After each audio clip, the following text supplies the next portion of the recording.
Terima kasih pimpinan, Bapak-Bapak anggota Komisi 2 yang saya hormati. Pertama, saya ingin menjawab dulu kaitannya dengan masalah WFH karena tadi ada beberapa pertanyaan berkaitan dengan masalah work from home. Sebenarnya untuk kebijakan mengenai work from home, kita sudah ada pengaturannya di dalam Perpres nomor 21 tahun 2024 dan sudah ada Permenpannya nomor 4 tahun 2025. Jadi kebijakan besarnya sudah ada, bagaimana cara bekerja, karena di dalam Perpres itu kita mengatur dalam Perpres 21 itu tentang work from anywhere. Jadi bisa bekerja di mana saja. Jadi bisa berdasarkan lokasi atau berdasarkan waktu. Nah, work from home ini adalah bekerja berdasarkan waktu.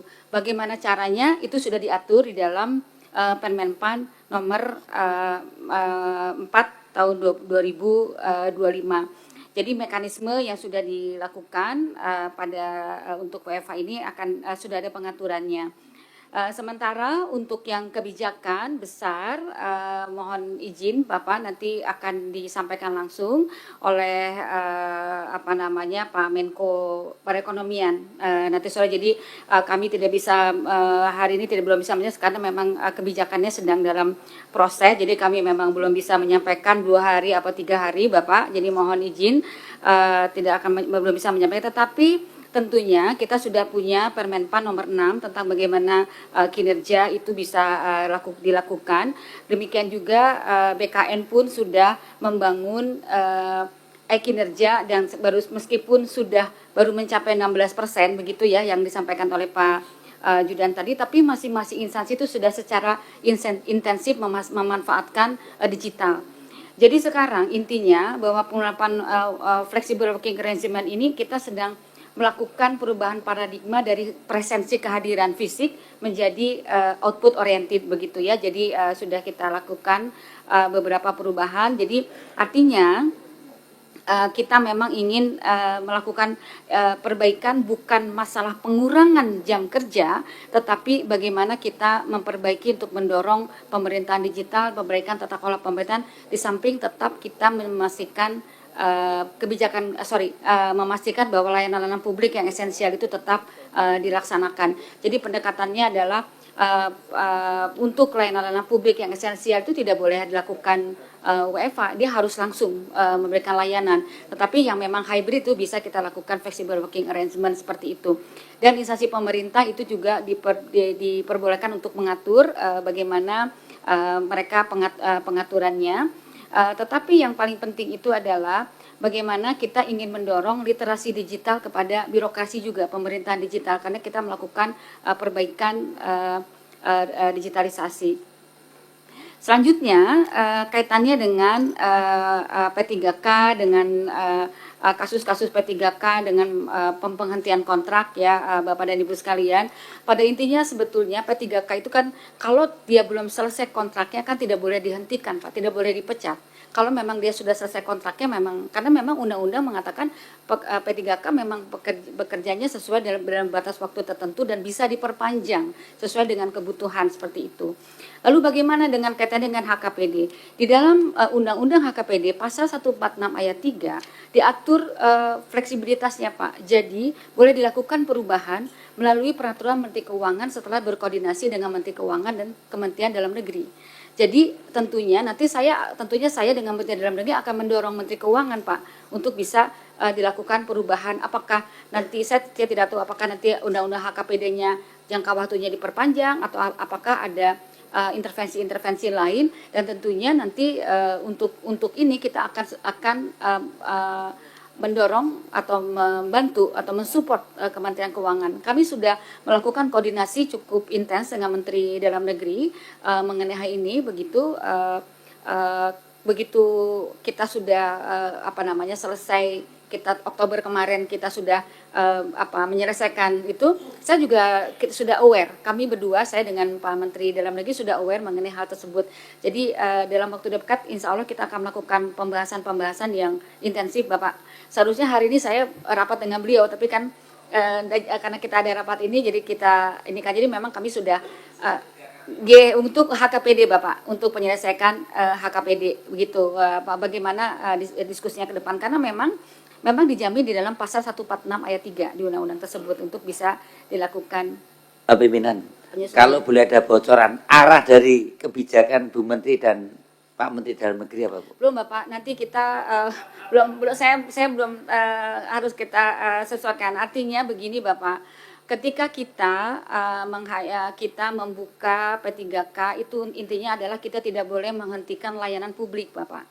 Karena P3K itu lebih banyak memberikan layanan publik dan tentunya tidak boleh berhenti instansi pemerintah itu untuk layanan-layanan publik dan harus dijamin seperti itu gitu. Dan kami kan seperti yang Bapak ketahui bahwa sebetulnya kita sudah membuka kepada seluruh instansi pemerintah untuk mengisi P3K berdasarkan data PKN, tetapi kan tidak semuanya mengajukan formasinya. Nah, untuk tidak mengajukan formasi kan kita berikan kebijakan P3K begitu ya Pak ya. Tapi sebenarnya P3K paruh waktu. Nah, P3K paruh waktu kalau memang ini mereka punya formasi kosong kan sebenarnya P3K paruh waktu juga bisa dipindahkan menjadi P3K penuh waktu, kan memang pengaturannya demikian. Dulu kan hasil komunikasi kita kesepakatan kita Pak di ruangan ini waktu pemerintahan sebelumnya. Jadi saya menjalankan kebijakan yang sudah kita sepakati bersama di ruangan ini. Jadi Bapak dan Ibu tentunya seperti saya sampaikan bahwa begitu dia menjadi ASN ya kita harus melakukan pelindungan kepada ASN itu. Jadi karena waktu mereka mengajukan, instansi pemerintah mengajukan kepada kami informasi, kemudian mengajukan juga NIP dan sebagainya kepada BKN, itu kan mereka sudah memberikan SPTJM Pak. SPT ini sudah pertanggungjawaban mutlak bahwa mereka bisa membayar begitu, bahwa ada perkembangannya, ada pemotongan TKD, dan itu tentunya memang perlu penyesuaian. Dan ini nanti saya dengan Menteri Keuangan dan Menteri Dalam Negeri tentunya harus duduk bersama-sama. Jika memang diperlukan ya mungkin tiga kami bisa diundang.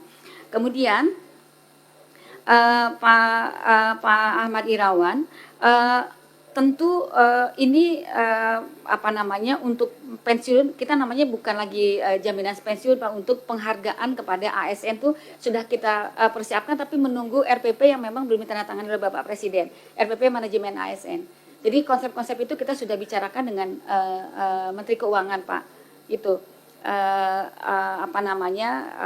kita sudah siapkan lah, insya Allah nanti begitu RPP manajemen ASN sudah ini kita itu masuk Pak, karena dasarnya ada di sana Pak, di RPP manajemen ASN. Tapi kita sudah siapkan konsep besarnya, tentunya disesuaikan dengan fiskal dan ada beberapa terobosan-terobosan baru untuk kesejahteraan ASN. Jadi lebih banyak isinya tentang penghargaan untuk kesejahteraan para ASN. Demikian mungkin mudah-mudahan nanti saya sudah bisa menjawab pertanyaan dari Bapak dan Ibu semuanya mengenai ini, dan ya demikian mungkin Pak yang bisa kami sampaikan, mudah-mudahan bisa menjawab. Terima kasih. Assalamualaikum warahmatullahi wabarakatuh. Waalaikumsalam warahmatullahi wabarakatuh. Terima kasih respon dari Ibu Menteri Pan RB. Sekian Prof. Zudan menambahi. Ya, terima kasih pimpinan menyampaikan tadi diskusi saya dengan Pak Waka untuk menjawab yang ditanyakan Pak Bimo, Pak Giri, dan Pak Mardani Alisera terkait dengan kebijakan yang sudah ada di Perpres dan dari Ibu Menteri, Flexible Working Arrangement ini. Dan tolong teman-teman bisa dibuka slide 13. Jadi Bapak dan Ibu, kami sejak setahun yang lalu setelah Bu Menteri menerbitkan kebijakan untuk bekerja secara fleksibel, kami mendesain sistem dan instrumen yang bisa untuk para ASN menerapkan e-kinerja. Dia bekerja, itu dicatat di sistem. Maka sebagaimana yang ada di layar, itu ASN yang sudah mengisi e-kinerja bulanan dan tahunan itu 5,7 juta. Jadi nanti Pak Mardani, Pak Giri, kemudian juga Pak Bimo dan Bapak Ibu semuanya, kita dorong yang sudah mengisi e-kinerja bulanan bersedia mengisi e-kinerja harian. Karena kan kebijakan mau WFH ini kan baru 1 bulan ini muncul. Maka kami sebenarnya di awal tahun lalu baru menerapkan 50%, tapi nanti kita akan revisi targetnya agar para ASN kita bersedia mendorong dari kinerja bulanan menuju kinerja harian. Ini seperti yang diskusi kita dulu, Pak Mardhani 2019, waktu COVID, kita diskusi juga di ruangan ini bagaimana menerapkan kinerja harian waktu saya di Dirjen Dukcapil. Nah, ada yang harus kita siapkan untuk bisa work from home nanti atau work from anywhere, itu 3 hal. Pertama, merubah mindset cara kerja. Cara kerjanya harus berubah betul. Pengalaman kami 1 tahun, kami itu sampai menyiapkan, coba dibuka di slide 33. Kami membuat instrumen selain digitalisasi, itu kepada 3.400 pegawai BKN 1 harus bekerja di tempat yang mendukung tugas. Dia tidak boleh di tempat-tempat yang tidak ada sinyal, tidak boleh. Kemudian harus terjaga produktivitas kinerjanya. Menjaga citra diri sebagai pegawai ASN dan menjaga citra institusi. Tidak boleh dia bekerja misalnya di kafe dengan kaos, itu tidak boleh. Kemudian jika ada tugas tertentu harus mau ke kantor. Kemudian sampai teknis pun kita atur, jam 7 pagi sampai jam 5 sore handphone nggak boleh mati, kecuali ada dalam pesawat. Merespon pesan WhatsApp paling lama 5 menit, dan kalau ditelepon itu dering ketiga harus sudah diangkat. Itu kita bunyikan dalam surat ke semua pegawai. Iya, kita buatkan sedetil mungkin. Setelah Bu Menteri tahun lalu menyiapkan, menerbitkan kebijakan, kami tindak lanjuti instrumen ini. Kami uji coba setahun sehari, kemudian di 2026 menjadi 2 hari. Apa yang hemat? Pak Mardhani mohon izin, itu belanja listrik, air, telepon, belanja bahan, jamuan rapat ATK, bensin, kendaraan non-sewa, kemudian belanja pemeliharaan lainnya, biaya transportasi. Ini kan ada dalam RKA, rencana kerja anggaran. Ada angkanya, kemudian berapa yang terpakai itu kelihatan. Nah, ini yang kami siapkan, kami desain setahun yang lalu. Kemudian menambahi yang sudah disampaikan oleh Ibu Menteri, kami sangat berharap tidak ada yang seperti disampaikan Mas Bimo, Mas Giri, Mas Mardhani, badai PHK untuk P3K.